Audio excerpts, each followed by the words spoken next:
یہ صفحہ نمبر 13 پر سمپل ہے. ہر کلام میں گرامر کے اعتبار سے 3 چیزیں لازم ہوتی ہیں: فاعل کام کرنے والا، فعل کسی کام کا ہونا کرنا، مفعول جس پر فعل کا اثر ہو.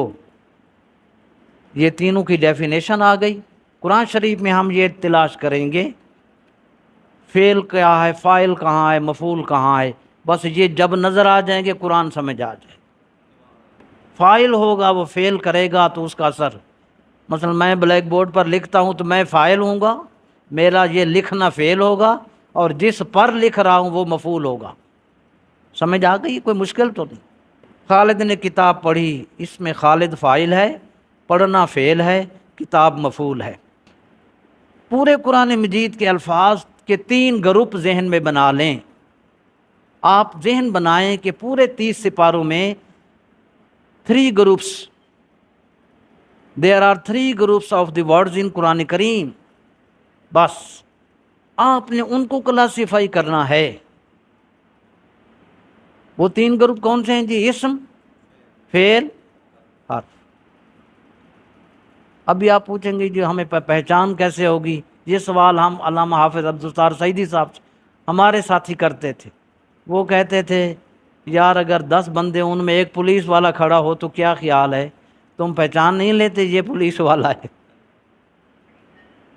پہچان لیتے ہو نا، بڑوں کی بڑی باتیں.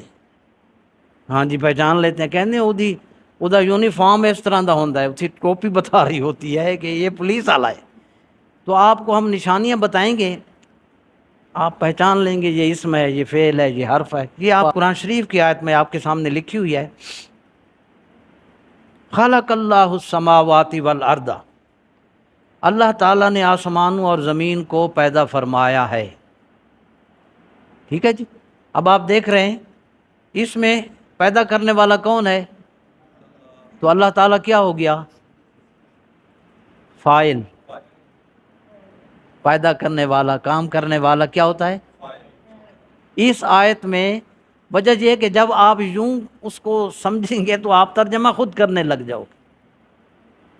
پیدا کرنے والا کون؟ اللہ. کیا ہوگا؟ فاعل. اور پیدا کرنا فعل. تو خالق کا فعل، لفظ اللہ فاعل، اور کیا پیدا کیا؟ السماوات والارض. تو 2 مفعول ہو گئے، السماوات بھی مفعول، الارض بھی مفعول. تو بالکل آسان ہوا، فعل فاعل مفعول سے جملہ بنا. خلق اللہ السماوات والارض، اللہ تعالیٰ نے آسمانوں اور زمین کو پیدا کیا. تو ہم نے تعارف کیسے کیا؟ ہمیں پتہ تھا کہ اس جملہ فعل سے شروع ہو رہا ہے، اس میں فعل بھی ہے، فاعل بھی ہے، مفعول بھی.